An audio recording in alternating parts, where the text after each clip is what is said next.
Reciban un saludo fraterno del sindicato APSE. La recién aprobada Ley Marco de Empleo Público constituye un cambio importante respecto de la relación laboral del Estado con sus trabajadores. Sin embargo, las consecuencias de esta ley, su aplicación y los efectos que generará sobre la sociedad costarricense no son conocidos. El hecho de que el proyecto de ley haya sido sometido a un proceso de consulta, enmienda y pronunciamientos constitucionales solamente han causado más confusión entre trabajadores públicos y sus familias. Por este motivo, APSE ha producido este video donde se explican los aspectos conocidos de esta ley y se pone en evidencia qué es lo que aún se desconoce. Lo invitamos a verlo, dejarnos sus comentarios y hacer sus consultas, y de paso a que compartan esta información con más y más personas. Esperamos que este video sea de muchísima utilidad. Me voy a permitir compartir con ustedes un análisis de los aspectos fundamentales de la Ley Marco de Empleo Público, número 10.159. A manera de introducción, esta ley fue aprobada en segundo debate en la Asamblea Legislativa el pasado 7 de marzo y entra en vigencia un año después de su publicación en el Diario Oficial de la Gaceta, esto es, hasta el mes de marzo del año 2023. Como toda ley requiere de una reglamentación, este debe estar listo e implementado 6 meses después de marzo del 2023, esto es, al mes de septiembre del año próximo. ¿A quienes abarca o cubre la Ley Marco de Empleo Público? De conformidad con el artículo 2, esta ley abarca todos los poderes del Estado, Poder Ejecutivo, Poder Legislativo, Poder Judicial, a las instituciones autónomas como la Caja del Seguro Social, las universidades públicas y las municipalidades. Únicamente quedan excluidas de la aplicación de esta ley todas las instituciones y empresas públicas en competencia, así como el benemérito Cuerpo de Bomberos. ¿Qué cambios trae la Ley de Empleo Público? En general, tenemos en primer lugar la creación del Sistema General de Empleo Público, a través del cual se le otorga a Mideplan como ente rector, que ya le había sido otorgada tal potestad en la Ley 9635, toda la generación y aplicación y rectoría para la emisión de todas las políticas en materia de empleo público. La rectoría de Mideplan implica que Mideplan se transforma en un superministerio con una indudable concentración de poder absoluto en el Poder Ejecutivo, el cual se encargará de fijar todas las políticas de empleo público, así como la escala salarial para todo el Poder Ejecutivo. Otra de las novedades de la Ley Marco de Empleo Público es la creación de un único régimen general de empleo público, el cual a su vez, de conformidad con lo que establece el artículo 13, estará conformado por 7 familias de puestos, entre las cuales está la familia de personas públicas reguladas por el título 1 del Estatuto de Servicio Civil. Es decir, que en esta familia estarán nuestros oficinistas, conserjes, agentes de seguridad y vigilancia, auxiliares de vigilancia, trabajadores de comedores escolares e integrantes de los equipos interdisciplinarios. Y en otra familia estarán las personas servidoras del sistema educativo público regulados por el título 2 del Estatuto de Servicio Civil. Esto es, los administrativos docentes, técnico docentes y propiamente docentes. La Ley Marco de Empleo Público, dentro de la finalidad fiscalista que tiene, establece y dispone de un nuevo esquema salarial al introducir la figura del salario único o global. En este nuevo esquema de salario global, lo que hace la ley es eliminar el actual modelo de salario compuesto, es decir, el salario que se compone de salario base, más todos los componentes salariales complementarios, como son los sobresueldos, anualidades, carrera profesional, dedicación exclusiva, recargos, zonaje, incentivo didáctico, por ejemplo. Y en su lugar se cambia por un nuevo modelo salarial llamado salario global. ¿Qué es el salario global? Pues el salario global es un monto único que percibirá la persona trabajadora por el trabajo realizado bajo idénticas condiciones de eficiencia, puesto y jornada, sin importar la institución donde labore, con excepción, como mencionamos anteriormente, de las empresas estatales en competencia. Todas las instituciones públicas se incluirán en este régimen salarial unificado. Es muy importante que conozcamos cuáles son los postulados que establece la ley para definir ese salario global. De manera que de los artículos 30 y 37 tenemos que cada familia de puestos tendrá una columna de salario global que indicará el puesto y la remuneración que recibirá cada persona trabajadora. Se establece como postulado que el salario más alto del sector público será el salario del presidente de la República, de conformidad con lo que se reguló en la Ley 9635 y que actualmente equivale a 4.8 millones de colones. Como postulado también tenemos que los salarios se ajustarán por costo de vida según lo que establezca la Ley de Salario de la Administración Pública, pero siempre y cuando haya contenido presupuestario según lo dispone el artículo 6 de esa ley. El transitorio 11 de la Ley Marco establece las reglas para la transición entre el salario compuesto al salario global y al efecto dispone que el salario global se aplicará de inmediato para las futuras contrataciones una vez que entre en vigencia la ley, es decir, a partir de marzo del 2023.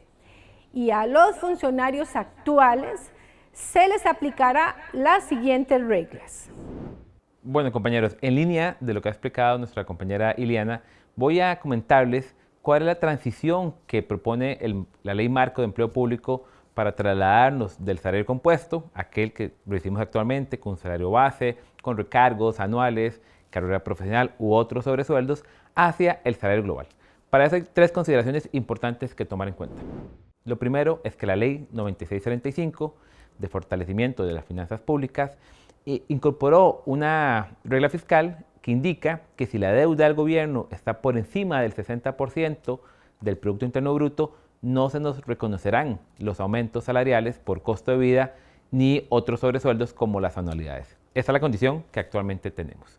Y esto aplica tanto para quien sea remunerado actualmente por salario compuesto como por el trabajador que vaya a ser remunerado dentro de un año plazo por el salario global. Las otras dos consideraciones están en la Ley Marco de Empleo Público, que indican las reglas o las condiciones para trasladarnos al salario global. Y para eso establece dos condiciones básicas. La primera es que si hoy mi salario compuesto está por debajo del salario global, mantendré dicho salario compuesto, tendré derecho a aumentos por costo de vida y por anualidades hasta que ese salario compuesto llegue a alcanzar al salario global. En ese momento se me traslada al régimen de salario único y comenzaré a ser remunerado por ese mecanismo salarial. El segundo caso es cuando mi salario global, compuesto está por encima del salario global y lo que la norma dice es que mi salario se congelará, no tendrá aumentos por costo de vida ni por anualidades y esta condición la mantendré hasta que mi salario global llegue a alcanzar mi salario compuesto, momento en el cual, igual que en el caso 1, seré remunerado por un salario único. Bueno, como de acuerdo a lo conversado anteriormente, vamos a ver ahora tres ejemplos de la transición de ese salario global al salario compuesto. Antes de verlo, sí quiero hacer aclaración de que estos datos que vamos a ver tienen tres supuestos fundamentales. El primero de ellos es que estamos considerando un costo de vida del 3% promedio en los próximos 15 años. Para ese caso, estamos calculando un salario global de aproximadamente 800.000 colones para el equivalente a las 30 lecciones. Si hago énfasis en que este es un supuesto, no conocemos cuál es el salario global de las diferentes clases de puestos. Aquí básicamente estamos tomándolo como referencia para poder ejemplificar esa transición al salario global. Y además estamos suponiendo que en un plazo de aproximadamente 5 años, la relación de la deuda con el Producto Interno Bruto será menor al 60% y por consiguiente ya tendremos derechos a aumentos por costo de vida o el reconocimiento de las anualidades. Considerando esos 3 puntos, ahorita vamos a ver un primer caso con un salario compuesto menor al salario global, ¿verdad? Y para ello estamos tomando un profesor de Enseñanza General Básica 1, PT6, con 3 anualidades, 15 puntos de carrera profesional y un recargo del 50% que equivale a 15 lecciones.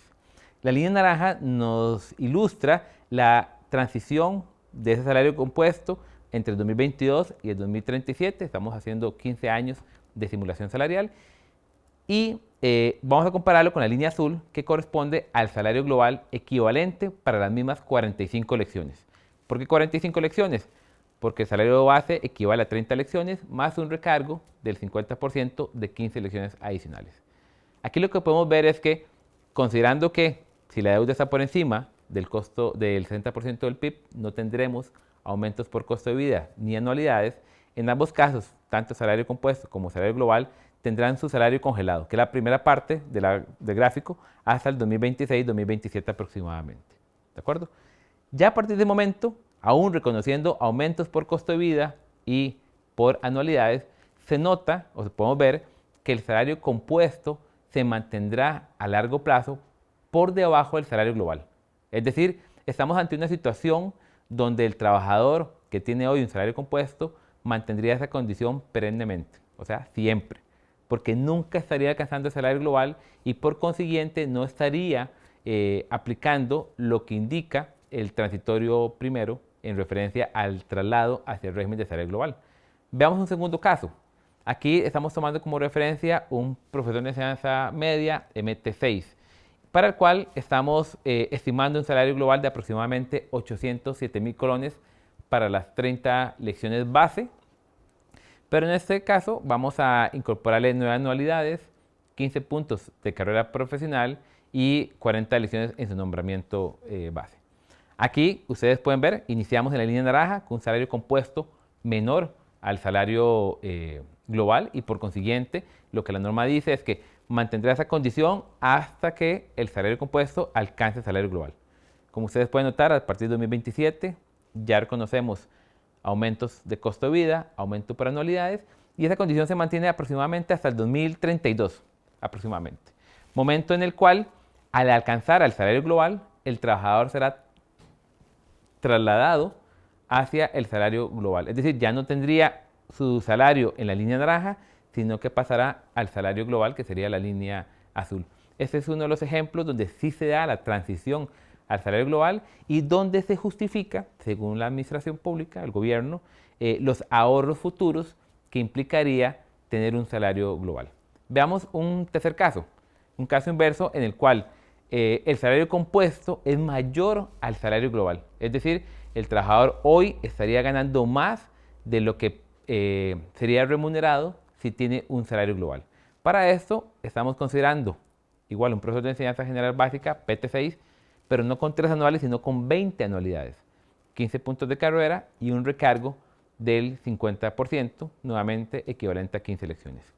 El hecho de tener esas 20 anualidades le da hoy una condición con un salario compuesto, la línea naranja, de aproximadamente 1.300.000, que está superior al salario global estimado de 1.200.000 para las 45 lecciones. Esto genera que, de acuerdo al transitorio, su salario se congele. No tendrá reconocimientos por costo de vida o por anualidades y esa condición la va a mantener hasta que el salario global llegue a alcanzarlo. Eso aproximadamente se estaría dando por ahí de 2028-2029, que es cuando la línea azul ya traspasa en la línea naranja y en ese momento el trabajador será remunerado por el salario global. Aquí lo importante de este ejemplo es que estamos hablando que hay trabajadores que por cerca de 6, 7, 8 o 9 años van a mantener sus salarios congelados. Por un lado, por la condición en la cual si la deuda es superior al 60% del PIB, no hay reconocimientos por costo de vida, y por otro lado, por la condición del transitorio de la Ley Marco de Empleo Público, que nos congela los salarios si estamos por encima de lo que se establece como salario global. Ante la duda que se genera sobre si se consideran funcionarios de nuevo ingreso, el artículo 5 al efecto dispone que las personas servidoras públicas de nuevo ingreso serán aquellas que no habían laborado previamente para la administración o que habiéndolo hecho cesaren su continuidad laboral. ¿Y qué reglas entonces aplica para este cese de la continuidad laboral? En el inciso B del artículo 5 se dice que se interrumpe esa continuidad laboral cuando se dan interrupciones iguales o superiores a un mes calendario, aplicable para los compañeros y compañeras oficinistas, conserjes, agentes de seguridad, cocineras o equipos interdisciplinarios. Mientras que para los que están regulados por el título segundo del Estatuto de Servicio Civil, la continuidad laboral se considera interrumpida después de un plazo igual o superior a 6 meses. De manera que todos aquellos nombramientos que no se den en el caso del título 1 en el lapso de un mes, se considerará la persona de nuevo ingreso. Y en el caso del título segundo es un periodo más amplio para que se dé un nombramiento entre un periodo y otro, que es de 6 meses según lo que dispone la ley. Otra de las novedades de la Ley Marco de Empleo Público es que establece un tope de vacaciones para todo el sector público de 20 días hábiles anuales, que entrará a regir a partir de marzo del 2023. Y aquí entonces tenemos dos regulaciones distintas. Una que es el tope de vacaciones que aplicará para los trabajadores regulados por el título 1 del Estatuto de Servicio Civil. Esto es, oficinistas, conserjes, cocineras, agentes de seguridad y auxiliares de vigilancia, equipos interdisciplinarios, donde el tope de vacaciones quedará fijado en 20 días hábiles. No obstante, el transitorio octavo de la ley establece que quienes previo a la entrada en vigencia de esta ley, es decir, quienes ya laboraban antes del 9 de marzo del 2023, tengan derecho a vacaciones superior a ese tope de 20 días hábiles, conservarán tal condición. Lo que tenemos es entonces que hacia futuro hay una modificación en el caso de los conserjes y asistentes de educación especial, que gozan del mismo periodo de vacaciones que los docentes, pero luego del mes de marzo del 2023 tendrán un tope de 20 días hábiles en sus vacaciones. Es decir, ya no tendrán el mismo periodo de vacaciones de los docentes, lamentablemente. Y en el caso de las vacaciones del título segundo del Estatuto de Servicio Civil, que cubre a los docentes, técnico-docentes y administrativo-docentes, este mismo artículo 38 sí hace una regulación en la cual se equipara las vacaciones de los administrativo-docentes y técnico-docentes a las de los docentes. Veamos por partes la lámina. En el tema de las vacaciones de los propiamente docentes y técnico-docentes, es decir, los orientadores y bibliotecarios, se establece que el periodo de receso de medio año y el lapso comprendido entre el cierre de un curso lectivo y la apertura del siguiente se tendrá como vacación. Se exceptúa, eso sí, todas las convocatorias que haga el director o directora con motivo de las labores inherentes a la apertura y cierre del curso lectivo, a la celebración de actos de clausura, a la aplicación de pruebas de ampliación o figuras afines o cualquier otra actividad que resulte necesaria para el correcto desarrollo del proceso educativo. Y en el tema de las vacaciones de los administrativos docentes, que incluye directores, subdirectores, auxiliares administrativos y asistentes de dirección, igualmente se da una equiparación de su periodo de vacaciones con el periodo de vacaciones de los docentes, con la única salvedad que se establece que todas aquellas funciones que correspondan al representante patronal, esto es, al director o a la directora, deberán realizarlas previo al inicio del curso lectivo por tratarse de labores inherentes al cierre y al curso lectivo, o todo el tema de celebración de actos de clausura, de aplicación de pruebas o figuras afines, igualmente toda aquella labor que resulte necesaria para el correcto desarrollo del proceso educativo. Otro de los temas novedosos de la Ley Marco de Empleo Público es el tema del procedimiento de reclutamiento y selección de personal. Y en esa línea, el transitorio quinto de la ley dispone que el nuevo procedimiento de reclutamiento y selección que dispone la ley se aplicará a todas las personas servidoras públicas de nuevo ingreso, es decir, a quienes ingresen a laborar en los 12 meses siguientes a la entrada en vigencia de la presente ley. Y que entonces las personas servidoras públicas que antes de la entrada en vigencia de esta ley formen parte de registros de elegibles con nombramientos en forma interina, no serán sujetas a los procedimientos de reclutamiento y selección derivados de la presente ley, y que para esos efectos, al haber dos registros de elegibles, uno con los nuevos servidores y otro con los anteriores a la entrada en vigencia de esta ley, la Dirección General de Servicio Civil deberá realizar todas las gestiones necesarias para establecer un único registro de elegibles transcurridos 6 meses después de la entrada en vigencia de esta ley.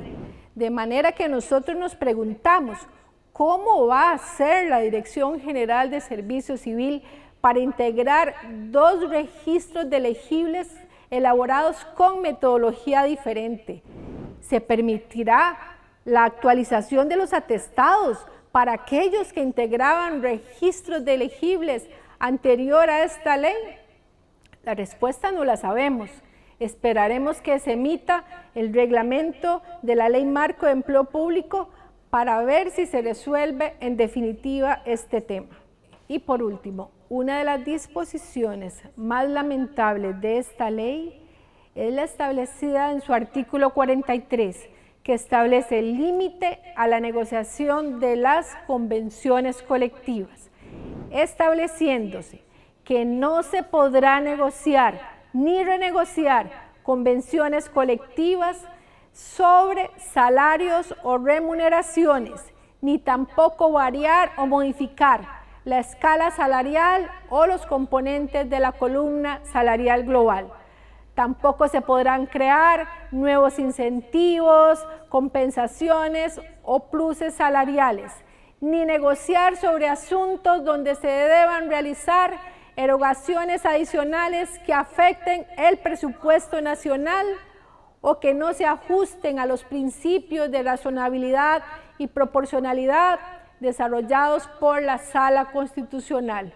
Igual no se podrá negociar o renegociar sobre la creación de plazas nuevas. Y en esa línea, el transitorio 15 de esta ley dispone la obligación de los jerarcas de las diferentes instituciones de denunciar las convenciones colectivas a su vencimiento, y en caso de que se decida la renegociación de la convención deberá ajustarse absolutamente y en todos sus extremos a las disposiciones de esta ley. Hemos tratado el día de hoy de compartir con ustedes el análisis de los aspectos fundamentales de la Ley Marco de Empleo Público. Quedan aún muchos detalles porque es una ley muy extensa que tiene muchas implicaciones y conforme podamos en adelante vamos a compartir con ustedes con mayor amplitud algunos otros detalles de esta ley. Como lo acabamos de ver, la Ley Marco de Empleo Público no es la solución a los verdaderos problemas del país. Más bien, traerá consecuencias que serán muy duras para todos los sectores de la economía nacional. Lo más importante, detrás de la Ley Marco de Empleo Público, son las implicaciones que acarrea para todos los trabajadores costarricenses. Sí, para todos. Piense por un momento, con esta ley, los funcionarios públicos verán limitadísima su capacidad de consumo, lo que se traducirá en pérdidas para pequeños y medianos empresarios, porque esta ley solo viene a abrir las puertas a un escenario terrible, la desaparición de todos los derechos y garantías laborales, que ya de por sí son evadidos por patronos privados.